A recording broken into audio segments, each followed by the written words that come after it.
Allahumma salli ala Muhammad ya Rabbi salli alaihi wasallim. Allahumma salli ala Muhammad ya Rabbi salli alaihi wasallim. Allahumma salli ala Muhammad ya Rabbi salli alaihi wasallim. Allahumma salli ala Muhammad ya Rabbi salli alaihi wasallim. Rabbi fanfa'ana bibarakatihim wa binal husna bi hurmatihim. Rabbi fanfa'na bibarakatihim wa binal husna bi hurmatihim. Allahumma sholli wa sallim wa barik alaihi wa ala alihi. Welcome to Best Podcast Go Berkah No Riba. Assalamualaikum Ustadz Ojatsu. Waalaikumsalam warahmatullahi wabarakatuh. Masya Allah, senang sekali hari ini Ustadz bisa hadir ya di Best Podcast ya. Karena Ustadz Ojatsu ini termasuk paling viral nih kalau di media sosial ya. Masya Allah, viral bagian mananya nih? Jangan-jangan bagian buruknya. Ya, banyak yang mengidolakan, tapi juga ada berita-berita yang juga menghujat ini. Alhamdulillah, berarti banyak yang merhatiin ya. Tapi bagi Ustadz gimana tuh? Meskipun banyak yang misalnya menghujat atau apa, Ustadz sendiri gimana rasanya? Ya rasanya kalau dihujat semua orang yang merasa masih manusia ya, pastinya ada rasa sedih kan. Rasa sedih, kemudian sering juga berpikir, apa saya salah gitu? Apa saya pernah menyakiti orang lain?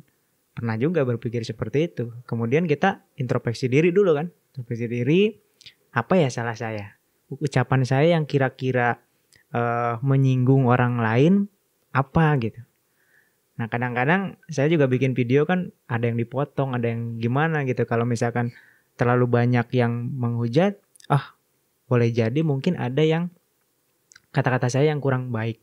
Karena meskipun kita niatnya baik, kalau misalkan caranya kurang tepat kan kadang-kadang nggak tepat juga kan.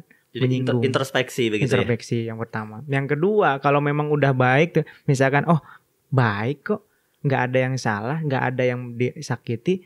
Berarti memang dia nggak suka saja sama saya. Ya udah biarkan saja. Mudah-mudahan jadi pahala kan. Jadi pahala setiap dihujat, dihina. Kalau kita tidak salah kan jadi pahala. Nah kita tinggal doain saja. Yang nggak boleh itu kita mendoakan para hujater. Hater mendoakan, mudah-mudahan hidupnya sulit nih. Nah itu yang nggak boleh. Nggak boleh ya. Karena setiap kita berdoa balik ke kita sendiri kan. Jadi doakan yang baik-baik. Yang baik-baik, karena doa itu untuk kita sendiri. Ya Allah, muliakan Kapten Nurholis. Itu kata malaikat, bagimu juga Ojatsu. Kan gitu enak kan? 10 kali lagi kan enak. Asik dong ya, kalau kita doain orang terus sebenarnya. Asik banget, ya kayak gitu. Ya, kita balik dulu nih ya. Ustadz Ojatsu ini salah satu peraih reward 1 miliar di PTBS. Alhamdulillah ya. Masya Allah. Yang udah dapat apa aja? Banyak ya. Menurut saya ini dari segi ini aja lah, dari segi reward aja. Ya, menurut saya sih udah banyak kalau kita bandingkan dengan kita bisnis di luar sana. Tapi kalau kita bandingkan dengan leader-leader yang lain masih sedikit, Kapten. Ya, saya baru dapat rumah 1 miliar, terus Pajero-nya baru 4, Mobilium-nya baru 7, motor cash-nya baru 10. Kenapa saya bilang baru bukan tidak bersyukur? Karena leader-leader lebih banyak gitu kan. Ada yang dapat 24. Karena jatahnya memang kalau priority itu kan 31 kali. Rumahnya 31 kali, Pajero 31 kali gitu. Baru diambil 1. Iya, baru diambil 1. Berarti masih ada 30 luxury lagi gitu, Masya Allah. Harus upgrade ini impian. Yang tadinya impian, ya. Cuma pengen punya rumah pribadi, alhamdulillah sekarang udah punya kan dengan cash. Sekarang udah harus upgrade, harus bikin masjid, bikin pesantren, bahkan bikin yayasan anak yatim mungkin, ya, membangunkan rumah orang tua. Kalau bisa membangunkan rumah tetangga kan luar biasa. Kalau impiannya nggak di-upgrade, ya bingung duitnya diapain. Bingung gitu kan? Hingga akhirnya jangan sampai nauzubillah min dzalik ke hal-hal yang maksiat. Betul. Ya, luar biasa banget lah.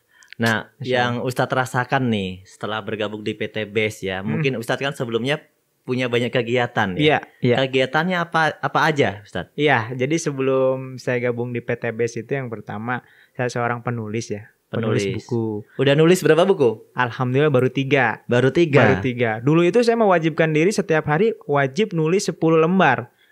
Karena diajarkan oleh para penulis senior, itu kalau mau jadi penulis sejati, wajib nulis 10 lembar sehari.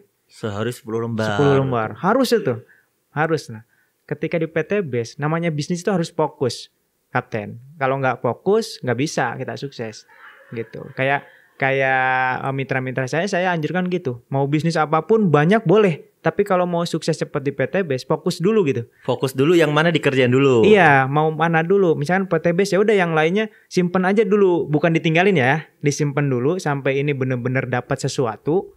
Nah, nanti kalau di sini udah sukses minimal dapat luxury misalkan ya, bisa semuanya berjalan gitu. Nggak bisa kita ngejalanin PT BES sambil nyambi akhirnya. Berarti 3 buku tadi itu sebelum di PT BES. Sebelum di PT BES. Buku Betul. Apa aja tuh? Yang pertama buku Saku Master Hipnosis Islami. Nah, itu agak nyeleneh sih.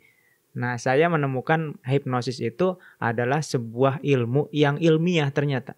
Ilmiah dan bisa merubah karakter menjadi lebih baik. Yang pertama. Yang kedua buku 10 langkah menjadi presenter Baitullah. Kebetulan dulu saya seorang pembimbing umroh. Oh, dulu pembimbing umroh. Iya, alhamdulillah gitu. Jadi saya bikin buku 10 langkah jadi presenter Baitullah itu bagaimana kita manusia ini sebenarnya wajib untuk mengajak semua umat ke Baitullah. Gitu. Nah, yang buku ketiga ini yang mepet-mepet dengan saya gabung di PT BES waktunya gitu ya. Itu judulnya 3 langkah ubah kesulitan jadi keberuntungan. 3 langkah ubah kesulitan jadi keberuntungan. Itu kayaknya dijual tuh di PT BES. Di PT BES ada ya? Iya, betul. Ini sekalian promosi ya. Kalau ada yang mau beli nih di kantor ada nih stoknya gitu. Jadi yang 3 langkah ubah kesulitan jadi keberuntungan ini memang itu terinspirasi dari pengalaman saya terjerat hutang riba. Nah, ini udah nyerimpet nih. Terjerat hutang riba 2014, Kapten. Jadi 2014 pernah punya pengalaman terjerat hutang riba. Itu mulai nyicil mobil, terus nyicil motor, laptop, handphone, kulkas, TV, itu nyicil semua. Dan saya pernah punya kartu kredit. Ya. Saya heran loh Ustadz. Ini kan Ustadz Ojatsu nih. Kok punya cicilan riba itu dulu pemahamannya gimana, Tat? Atau gimana nih yang terjadi di lingkungan sebenarnya? Jadi gini, sampai sekarang sebetulnya ya sampai sekarang banyak sekali kiai bahkan kiai para ustadz ya yang tidak berani mengungkap atau mengajak orang bebas riba. Kenapa? Karena beliau sendiri masih terlilit riba. Termasuk Ustadz Ojatsu. Iya, dulu itu seperti itu. Kenapa? Karena ada sebagian ulama kalau terpaksa, terdesak, tidak masalah. Jadi masih ada pendapat yang itu. Masih ada pendapat yang itu. Kemudian masih mentolerin kan di Indonesia ini kita pasti kena riba gitu loh. Kita aja pakai duit aja riba. Akhirnya ya udahlah. Sekalian yang lain. Yang lain gitu. Nah, itu permasalahannya. Nah, tetapi setelah manusia itu kebanyakan sadar gara-gara karena sudah merasakan dampaknya. Pahitnya. Atau mungkin tadi yang apa namanya ya? Azabnya mungkin. Azabnya gitu kan.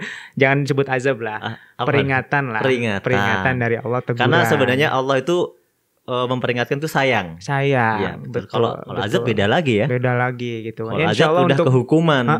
Insya Allah di zaman Rasulullah ini udah nggak ada azab lah. Karena setiap detik itu Rasulullah mendoakan kita seluruh umat setelahnya jangan diazab.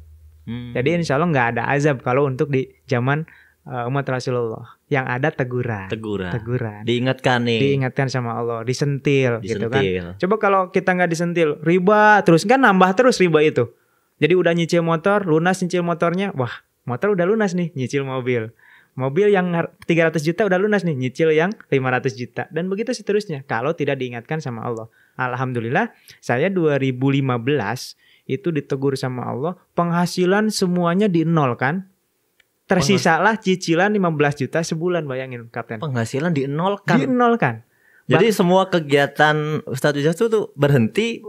Kerjaan bukan berhenti. Jadi kan kalau namanya pengusaha itu kan nggak ada stabil setiap bulan kan. Kalau beda dengan karyawan. Ya, namanya pengusaha bisnis itu kan nggak stabil. Nggak stabil. Bisa nol banget, bahkan bisa minus, bahkan bisa ketipu, ya kan?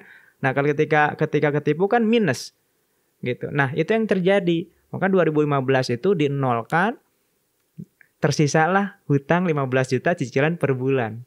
Hingga akhirnya terjerumus minjem uang untuk bayar cicilan, minjem ke sini untuk bayar cicilan, akhirnya cicilannya nggak selesai, hutangnya nambah. Gali lubang tutup lubang. Betul. Jadi lubangnya makin banyak. Gitu. Yang ditutup nggak ketutup ya. Nggak ketutup. Gitu. Nah dari situlah, masya Allah, ternyata benar di surat Al-Baqarah ayat 276 Allah memusnahkan riba itu benar. Gitu. Nggak lama-lama, alhamdulillah saya baru 2 tahun diingatkan oleh Allah Subhanahu Wa Taala. Gitu, dihilangkan semuanya. Mobil diambil leasing, motor diambil leasing, nyisanya tinggal diambil paksa hutang. Berarti ya? Iya, tinggal hutang untuk menutupi tadi cicilan-cicilan. Nah, hutang saya kurang lebih yang tersisa 2015 itu 100 sekian juta lah. 110 atau 120 saya lupa. Pokoknya di atas 100 juta. Nah, dari situ saya cari bagaimana cara melunasi hutang. Wah, ini nggak bisa nih, kalau secara logika saya nggak bisa lunasi ini. Karena mumet Kapten, kalau udah gitu karya yang biasanya ada karya terus ngasih motivasi orang lain kan nggak bisa. Kita aja terpuruk, gimana ngasih motivasi ya gitu. Mau ngasih motivasi orang punya masalah nggak beres, nggak beres gitu. Ya nggak, akhirnya saya menemukan metode dan itu diajarkan oleh Rasulullah, yaitu memperbanyak sholawat. Ya dalam sebuah hadis riwayat, dengan sholawat ini hutang segede gunung Uhud pun bisa lunas gitu. Nah saya amalkan sholawat, terus minta doa pada orang tua, terus ya itu memulai bisnis yang harus sesuai syariah gitu. Harus sesuai syariah seperti apa? Yang 5 hal itu.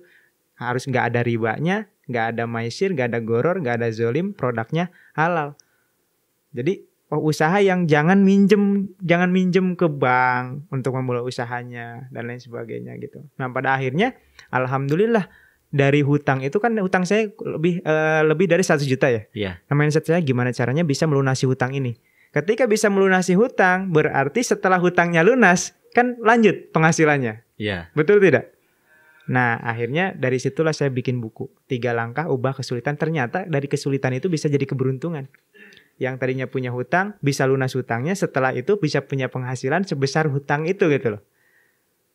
Oh iya. Ya, jadi buku itu ya. Jadi sebenarnya udah dapat solusi. Solusi terbebas dari riba itu malah sebelum gabung DPTBes dong. Betul. Nah, tapi belum selesai sampai situ. Oh, belum selesai semua. Belum selesai. Nah, ketika lunas itu saya kan berjanji, ya Allah, mulai detik ini saya berjanji enggak bakal beli apapun dengan kredit. Lebih baik saya enggak punya apa-apa kalau harus kredit. Saya berjanji dalam hati seperti itu. Alhamdulillah, Kapten. Selama 2 tahun berturut-turut gak punya apa-apa.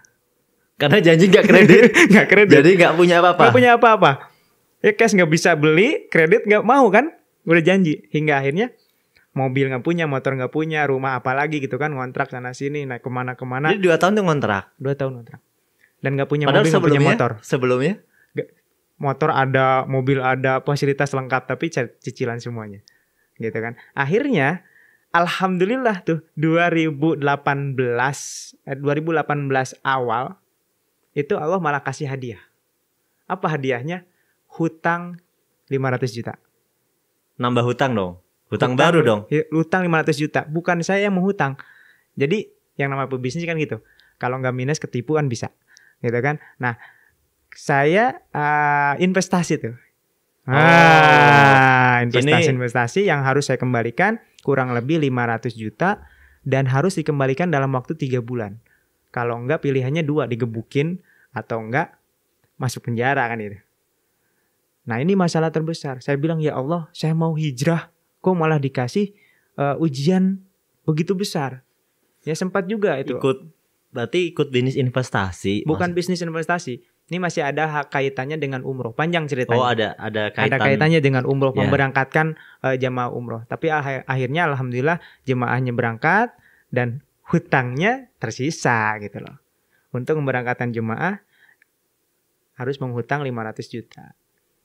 Gitu. Yang sebenarnya uangnya nggak saya makan.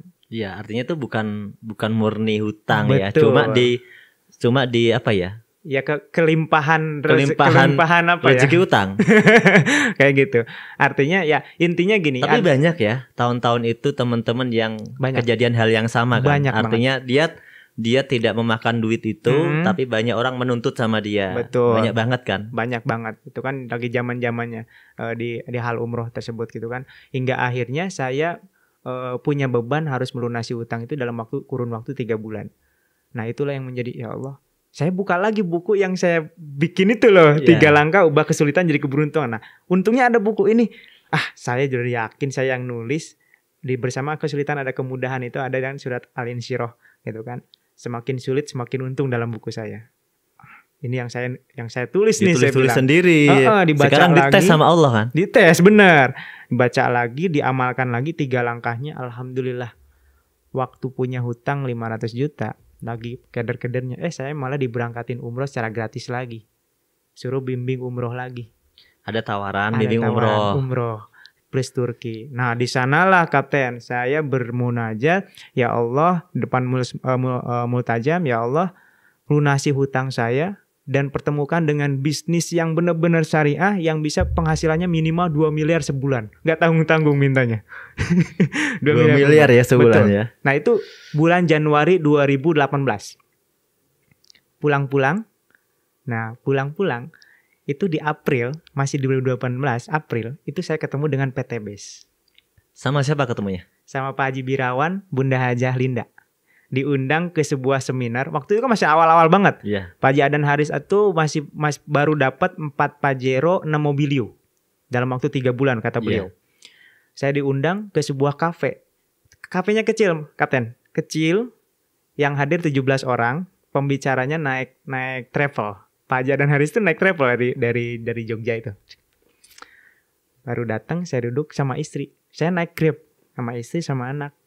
Duduk di paling depan. Karena memang waktu itu kan lagi cari cari usaha apa. Betul. Begitu ada informasi peluang ya datang. Nah informasinya cuma gini aja, Master ini ada solusi punya mobil dan bantu orang untuk bebas hutang. Wah bebas hutang nih, kebetulan banget.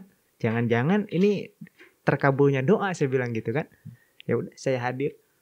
Nah pas hadir itu yang nerangin Pak Haji Adan Haris kan. Tiba-tiba gini. Ini enggak ada MC-nya ya katanya. Ini aja Ustadz Ojatsu kan biasa di umroh kan. Waduh, saya belum tahu apa-apa suruh MC kan. Jadi MC ya kita langsung dengarkan saja. Peserta jadi MC. Peserta jadi MC kan kita nggak tahu kan bisnis apa dan sebagainya. Langsung aja nggak basa-basi gitu kan, nggak ada edifikasi karena nggak tahu. Langsung aja kita panggil pembicaranya sebelum Pak Haji Adan Haris. Nah setelah dijelaskan, pertama dijelaskan itu Pak Haji Adan Haris menjelaskan eco racing, Kapten. Itu produk waktu itu. Penghemat bahan bakar. Itu saya lemes itu. Lemes. Kenapa? Lah saya nggak punya motor, nggak punya mobil. Apa yang mau dihemat coba? Wah saya kayaknya salah masuk gitu. Gitu. Jadi pertama kali mendengar eco racing ini belum tertarik dengan produknya. Karena saya nggak butuh, merasa nggak butuh. Gitu, merasa nggak butuh karena saya nggak punya kendaraan. Nah setelah dijelaskan sistemnya, bulat-bulat kan? Itu makin gak tertarik saya. Makin gak tertarik karena kebetulan saya kuliah itu memperdalam tentang sistem marketing di dunia. Dari mulai money game, terus piramid, MLM, gitu kan, sistem networking dan sebagainya. Itu di perkuliahan dulu? Di perkuliahan. Itu bahkan saya ada risetnya sampai saya masuk ke beberapa multi level yang ada gitu kan, investasi gitu, kemudian asuransi untuk hanya sekedar meneliti sistem tersebut gitu. Dan saya simpulkan ya memang sistemnya nggak masalah, sistemnya nggak masalah ya, induknya nggak masalah, tapi kebanyakan banyak permainan dalam hal nggak mungkin si pemain multi level itu mendapatkan rewardnya. Dibikin seperti itu. Dengan apa? Dengan poin hangus. Oh, dibikin konsep-konsep yang menyulitkan. Menyulitkan sehingga yang dapat itu bisa dihitung jari. Itu hampir dari hasil penelitian waktu itu ya, nggak tahu sekarang. Waktu itu hampir 90%, hampir 95% orang sistemnya itu menyulitkan mitranya untuk dapat reward. Dengan apa? Dengan hangus poinnya. Poin hangus. Hangus, dikasih batas waktu, poin hangus. Terus diberikan target pembelanjaan pribadi, target pembelanjaan grup. Kalau grupnya nyampe, pribadinya nggak nyampe, tetap nggak dapat bonusnya gitu. Harus dua-duanya. Nah, dari situlah pas dilihat bulat-bulat, waduh, saya makin nggak tertarik, Kapten. Ini kayak yang saya udah teliti dan amati ini kan. Saya teliti gitu kan.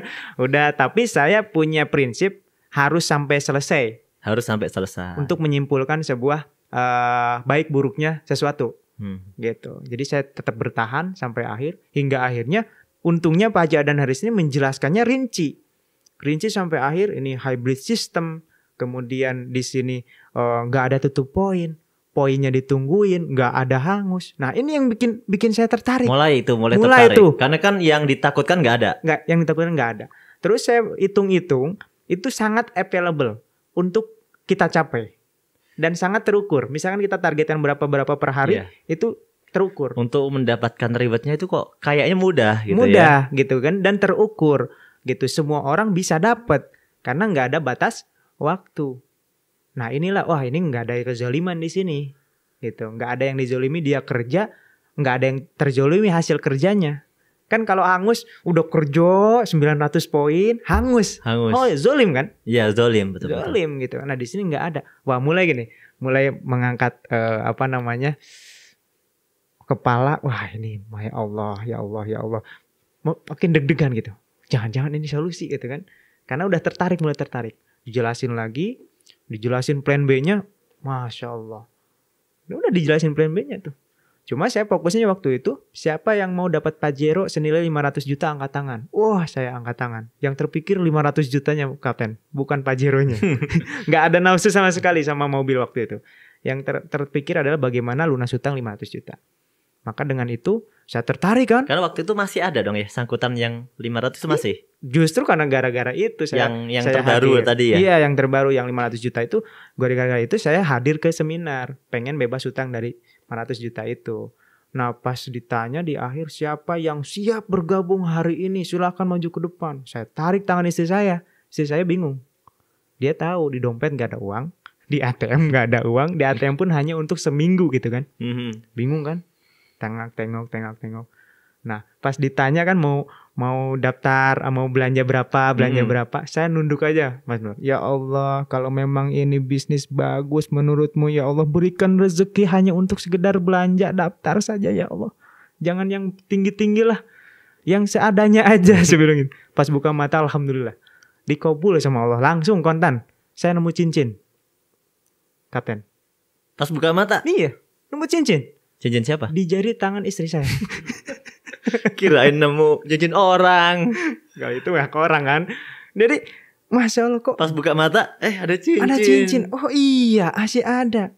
Umi yang cantik. Bolehkah cincinnya Abi pinjam buat modal? Untungnya istri ikut kan. Gak usah ngejelasin lagi. Alhamdulillah. Dengan modal cincin itulah bergabung 19 hari tembus mobilio senilai 150 juta. Masya Allah ya. Langsung ngebut. 19 hari ya. 19 hari. Karena saya fokus, saya tinggalkan biasa nulis, saya tinggalkan trainer saya tinggalkan. Fokus dulu lah, ini fokus dulu, mau lunas utang dulu nih. Iya, emang harus kayak gitu. Mau bisnis apapun harus fokus. Maka 29 hari saya tembus lagi mobilio kedua. Jadi total udah 300 juta. Tadi 19 hari. Terus 29 hari berarti tinggal nambah 10 hari kan. Selangnya 10 hari dari mobilio pertama ke mobilio kedua. Nah, tepat 40 hari menjalankan bisnis ini, tembus Pajero senilai 500 juta. Ini target saya sebenarnya. Alhamdulillah bisa lunas dari situ. Sujud syukur, dan saya yakin 1000% kepada Allah. Apapun yang kita anggap mustahil, kalau Allah sudah tolong, menjadi sangat-sangat mudah. Dari situ saya wakafkan diri, ya Allah, mulai detik ini saya sudah merasakan pertolonganmu bebas hutang, maka mulai hari ini saya ingin menolong sebanyak-banyaknya orang terbebas dari hutang riba. Maka pas bisnis itu saya jarang banget nawarin produk. Loh, kalau nggak nawarin produk, nawarin apa? Loh, nawarin solusi loh.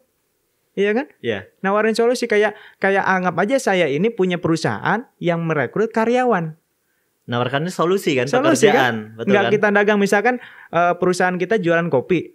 Kita mau ngerekrut karyawan. Pernah nawarin kopi dulu nggak? Mau jadi mau kopi nggak? Mau nggak jadi karyawan saya kan? Nggak gitu kan? Juga. Ya kan? Emang ada pandangan begitu ya. Jadi ini kenapa sih kok malah nawarkan penghasilan, nawarkan bonus, bukannya jualan produk katanya kan gitu ya. Ya itu kan kita itu ya kan ada dua, mau jadi pedagang, mau jadi membuka lapangan usaha. Nah, membuka lapangan usaha kalau kita hanya merekrut karyawan, mohon maaf menurut saya kurang pas gitu di zaman sekarang. Karena banyak sekali orang yang mau jadi karyawan, sedangkan perusahaan kita butuh karyawan nggak mungkin sampai 100.000 karyawan dong. 1 juta karyawan dong. Nah, dengan sistem ini kita ngerekrut orang sama kita mau kasih penghasilan seperti karyawan, tapi nggak terbatas gitu. Jadi saya lebih tertarik sesuai dengan apa yang dia kerjakan gitu ya. Bagi hasilnya gitu. Bagi hasilnya jelas. Kalau karyawan dia mau kerja keras seperti apapun, ya gajinya udah segitu-gitu aja kan. Mau nggak kerja ya gajinya segitu. Kalau di sini dia kerjanya seperti apa, hasilnya seperti apa. Kalau misalnya pakai semangatnya Ustadz Ujatsu 19 hari udah dapat tuh mobil. Tapi mungkin kalau yang santai ya bisa 3 bulan ini. Bisa 3 bulan, bisa 3 tahun. Jadi jangan sampai saya kok udah menjalankan bisnis PTB 1 tahun belum dapat apa-apa. Harusnya saya yang nanya, itu setahun ngapain aja? Iya nggak?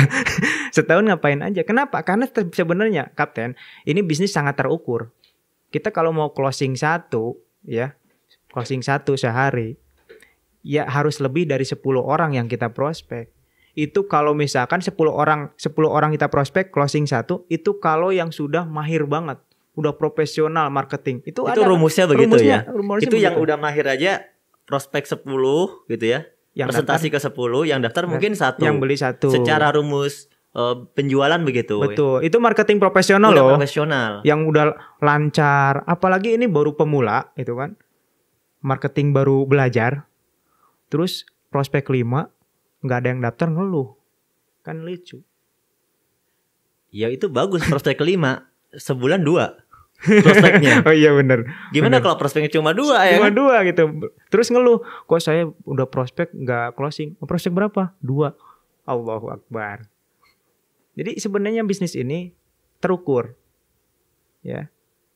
Tapi jangan berharap setiap yang kita tawarin mau. Kalau kayak gitu berabe tuh. Misalkan tukang somai punya pikiran kayak gitu berabe, Kapten. Langsung mau gitu. Iya, ada yang lewat harus mau beli somai padahal dia mau beli bakso. Kan gak mungkin. Ya enggak. Jadi pebisnis itu jangan memaksakan orang mau beli, orang setuju dengan kita, nggak mungkin.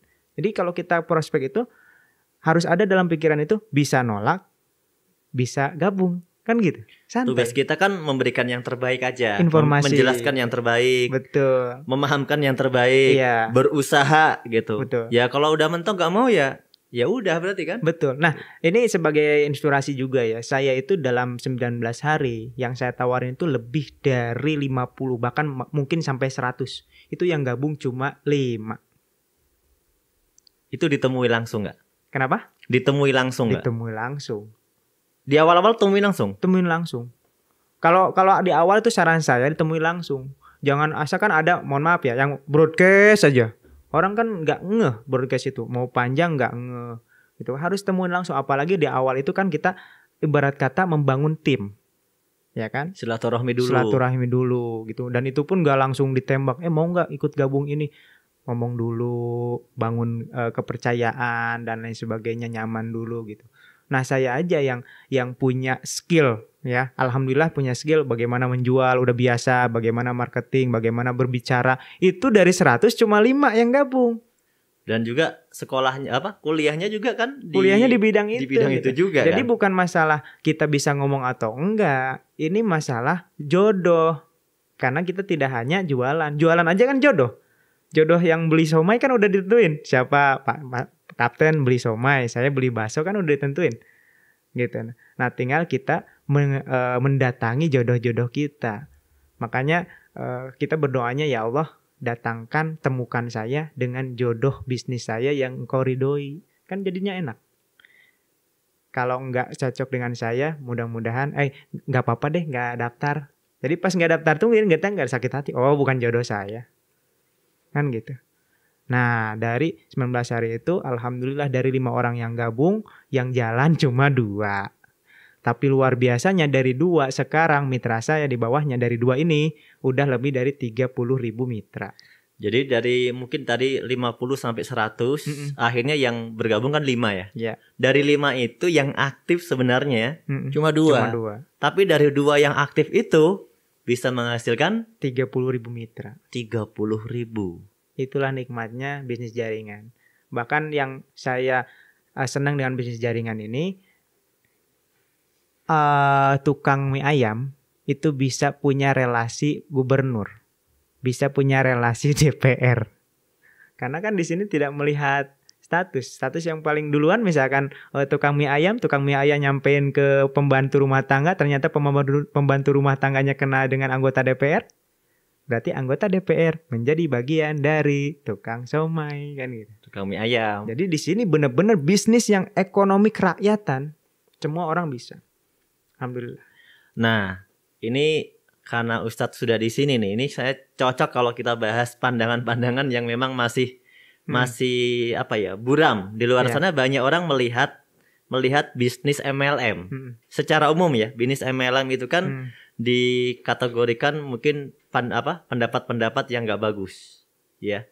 Nah, kalau yang Ustadz Ujatsu sendiri rasakan nih, bagaimana nih tentang yang ada di PTBS ini, atau mungkin pengen menyampaikan apa tentang bisnis MLM? Kan banyak pandangan yang nggak bagus tuh.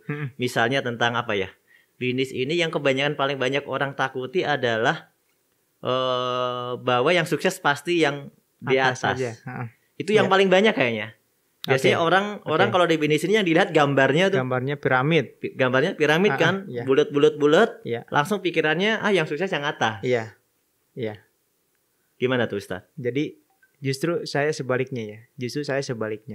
Justru piramid ini menurut saya adalah konvensional. Justru yang piramid itu konvensional. Yang sukses yang di atas, yang untungnya yang di atas, itu sebenarnya konvensional. Contoh, di konvensional ada distributor. Distributor paling tinggi kan, cuma 1 atau 2. Setelah distributor ada agen-agen, lebih banyak dikit. Berarti kan udah mengerucut gitu kan. Di bawahnya lagi ada agen daerah, lebih banyak lagi. Tidak semua orang bisa jadi distributor. Betul. Di satu daerah cuma mungkin 1. Cuma 1 distributor, dan itu butuh modal yang besar. Berarti di sistem konvensional yang punya untung besar udah pasti yang modalnya besar. Gitu. Yang reseller di bawah mau dia jualan banyak pun nggak bakal ngelewati distributor yang di atas keuntungannya. Contoh misalkan saya reseller, Kapten distributor, saya ngejual 10.000, untung saya 10.000 kali 100 misalkan. Iya. 1 juta. 10.000 itu bagian 100, dari saya. Iya. 100, saya diuntung 100 juta. Kapten bisa untung 2 miliar. Bisa untung 1 miliar. Karena keuntungannya lebih besar distributor. Padahal ngejual lebih banyak. Padahal saya ngejual lebih banyak. Distributor cuma tinggal ini aja, sebarin doang. Betul nggak? Nah kalau di PTBS sendiri gimana? Nah di PTBS ini justru yang bawah punya hak yang sama, bahkan bisa nyalip. Nyalip ke perolehan yang atas. Contohnya saya sendirilah, jangan jauh-jauh. Saya itu punya mitra kakak saya sendiri, Kang Asep Bruder. Oh iya. Nah, saya punya mitra Kang Asep Bruder.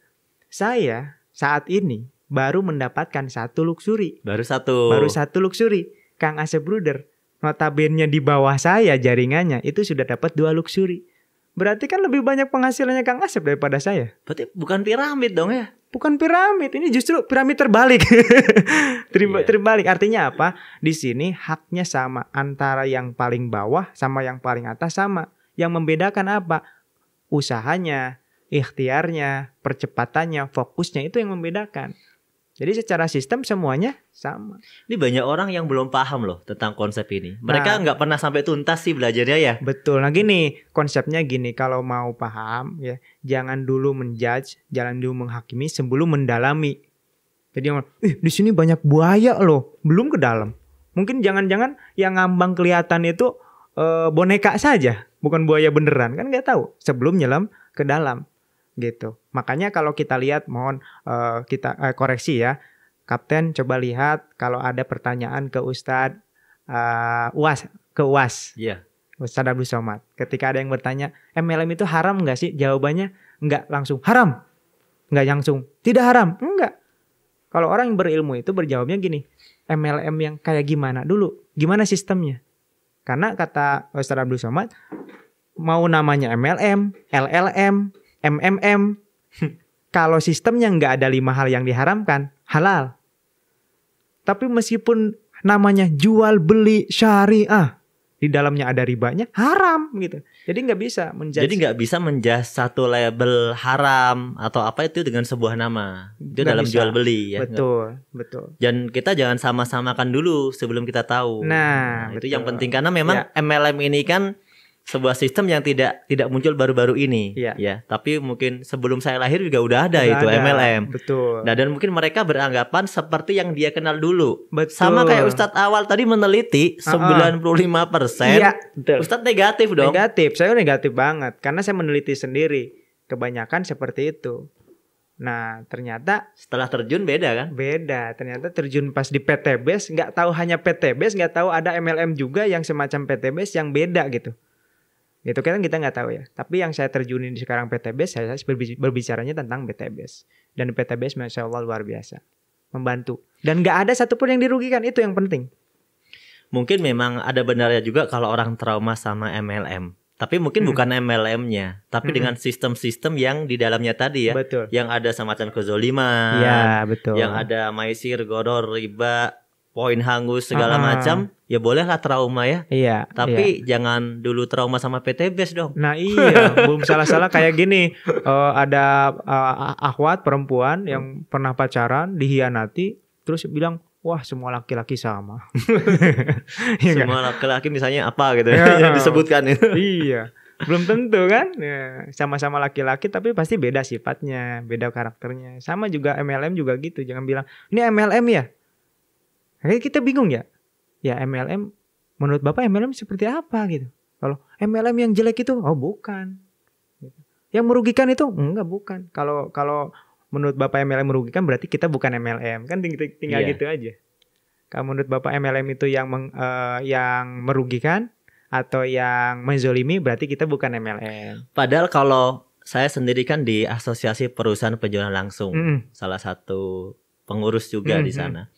Itu yang masuk kategori MLM itu semua bisnis yang ada sistem agen itu semuanya disebut MLM ya? Iya, kategori bukan MLM sih tapi penjualan langsung. Cuma di situ ada single level marketing, ada yang multi level marketing. Betul. Tapi sama-sama masuk dalam satu kategori yang sama. Kalau di perizinan, bukan cuma kita, bisnis yang lain juga itu kategorinya sama. Yang pakai sistem agen, reseller, selama itu ada sistem levelnya, single level minimal itu sudah masuk kategorinya. Jalan langsung ya. Artinya orang nggak boleh negatif dengan sistem MLM sebenarnya. Betul. Tapi dia harus tahu karena MLM ini kan ya sama kayak bank lah. Bank itu mungkin ada yang konvensional, ada yang syariah gitu. Asuransi juga sama ya. Ada yang konvensional, ada yang syariah. MLM mungkin juga sama. Ada yang konvensional, ada yang syariah. Karena lahirnya beda. Mungkin ada yang lahirnya dari luar negeri. Iya. Nah, kalau PTBase ini lahirnya di Indonesia. Asli ya. Pemiliknya asli orang Indonesia, Masya Allah. Jadi ya pasti berbeda dong ya. Oke, sekarang apa lagi ya? Kalau bicara sama Ustadz Odatsu yang menarik tips nih. Bagaimana cara Ustadz Odatsu menjalankan bisnis ini dengan begitu cepatnya tadi? Ini yang penting. Ya, kalau hasilnya nggak usah ditanya lah. Nah, yang penting gimana caranya? Kenapa dalam waktu yang singkat dan bahkan sampai sekarang masih terus tuh kan? Alhamdulillah. Masih terus. Nah, bisa secepat itu. Nah, tadi kan mungkin kalau dari leader lain ada tips nih. Kalau sekarang spesial tips dari Ustadz Ojatsu buat mitra-mitra. Siap. Tipsnya yang pertama ya, niatnya kita, kalau saya niatnya jualan boleh, dagang boleh. Itu ya hobi boleh lah. Tapi saya niatnya adalah membantu orang lain. Jualan juga bantu orang lain. Yang butuh bakso, kita jual bakso kan gitu. Nah, kita bantu orang lain untuk bebas hutang. Jadi kan pilihannya kita ngebantu orang lain dengan produk atau ngebantu orang lain dengan solusi. Kan dua-duanya ngebantu kan? Boleh ya, dua-duanya boleh. Ya, dua-duanya boleh gitu kan. Karena konsep pebisnis itu membantu orang lain. Nah, saya memilih membantu orang bebas hutang. Kenapa? Lebih fokus di sana. Karena lebih banyak orang yang sedang punya hutang ketimbang orang yang butuh produk. Contoh gini, kapten nih, lagi mumet nih, banyak hutang. Saya tawarin produk. Mau produk apapun. Kesel nggak? Ya gimana ya, lebih menarik kalau saya bisa lunas utang sebenarnya. Iya kan, dia mau lagi mumet nih, malah saya nawarin suruh beli gitu, beli produk ini bagus, tapi nggak butuh gitu. Karena saya yang kapten lagi mikirin gimana caranya bebas hutang. Tapi kalau misalkan gini, kapten, kayaknya mukanya kusut banget nih. Kenapa? Duh, saya lagi banyak hutang.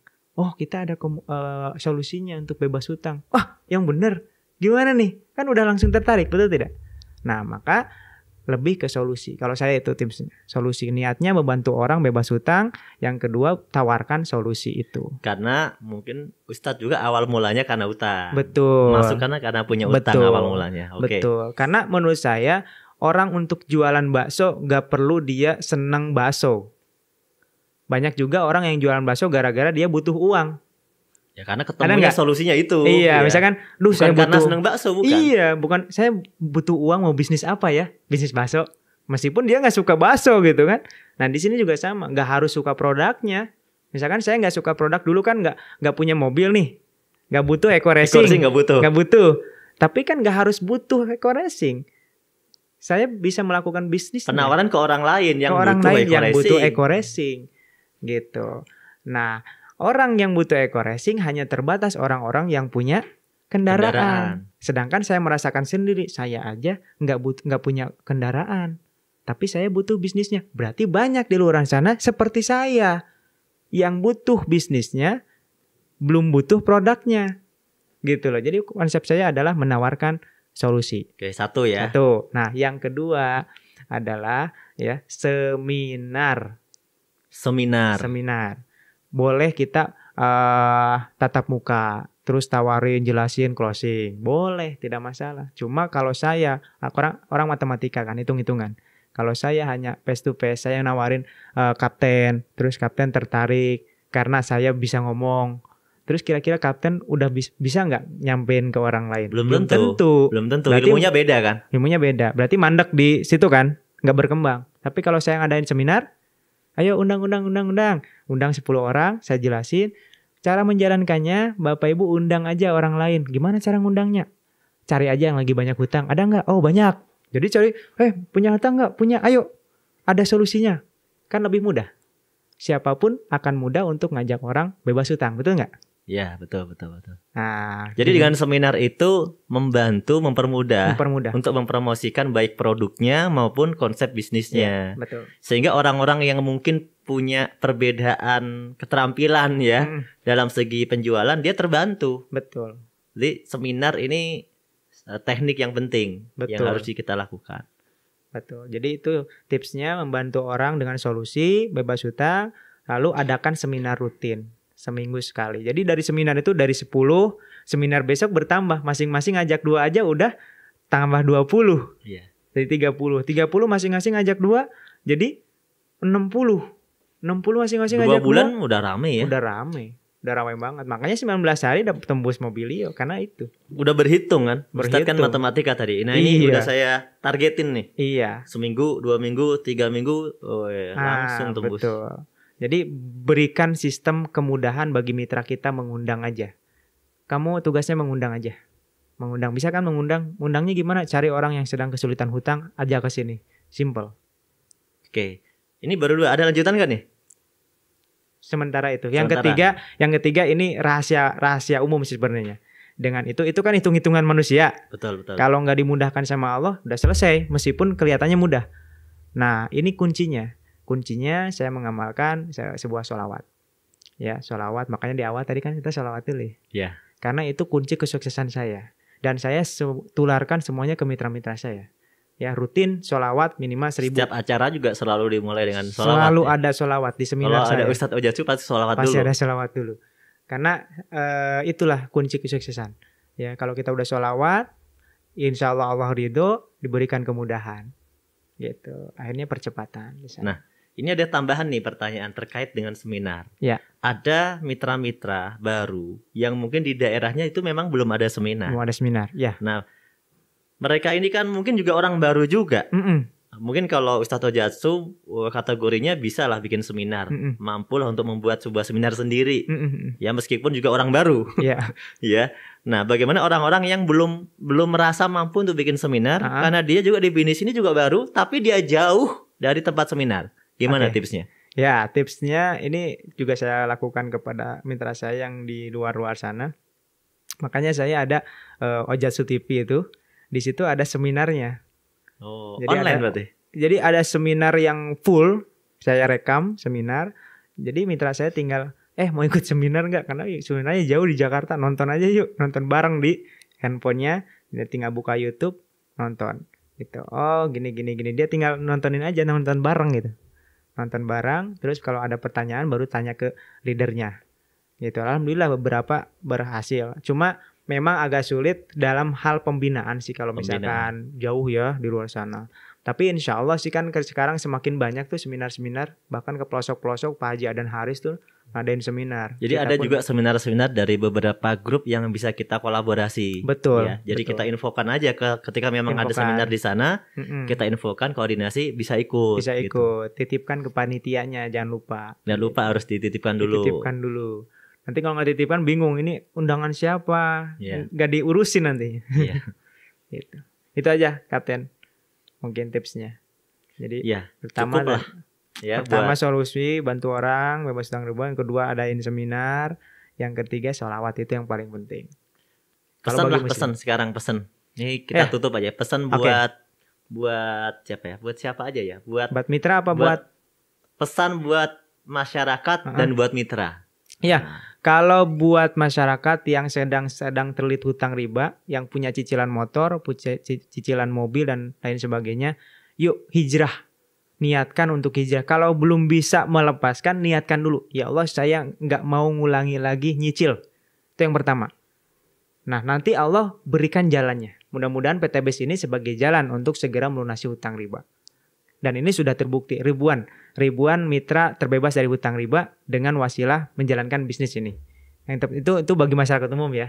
Kita mengajak ayo bergabung insyaallah dengan komunitas kita. Untuk para mitra, bikinlah mental kita menjadi seorang pebisnis. Ya, pebisnis apapun itu wajib ada membangun pondasi ya, melalui proses, terus dengan waktu, dengan belajar dan lain sebagainya, baru mendapatkan kesuksesan. Jangan ada berkata, mau instan. Saya mau instan. Ustadz Ojatsu kok bisa 19 hari, kok saya nggak bisa? Mungkin saya belajarnya udah dari dulu. Nah, diamalkannya di PTBS. Dengan ada yang baru keluar dari karyawan, belum pernah bisnis, maunya 20 hari misalkan dapat mokes, kan nggak adil dong. Ya kan, yang udah belajar dari dulu. Makanya proses. Ya, jalani proses, belajar, istiqomah. Kalau kata Pak Haji Adan Haris ada 3, ya, fokus, konsisten, persisten. Fokus satu dulu sampai sukses, kemudian konsisten setiap hari lakukan, jangan berhenti, persisten, tahan dari hinaan orang, tahan dari serangan orang, terus aja lakukan sampai sukses. Itu aja. Terima kasih Ustadz sudah hadir di Best Podcast. Sama-sama. Ya. Semoga obrolan kita hari ini memberikan manfaat untuk banyak orang. Amin ya Allah. Dan saya doakan semoga luxury kedua, ketiga, keempat, kelima Ustadz segera tembus. Amin ya Allah ya Rabbal alamin. Dan semoga Ustadz panjang umur. Amin. Supaya tidak henti-hentinya untuk berdakwah. Amin buat ya Allah. Masyarakat semuanya. Ya. Mari kita tutup dengan semangat ya. Siap. Seperti yang biasanya ya. Biar yang lain kita doakan terbebas dari hutang riba. Amin ya Allah ya rabbal alamin. PTBS Go berkah no riba.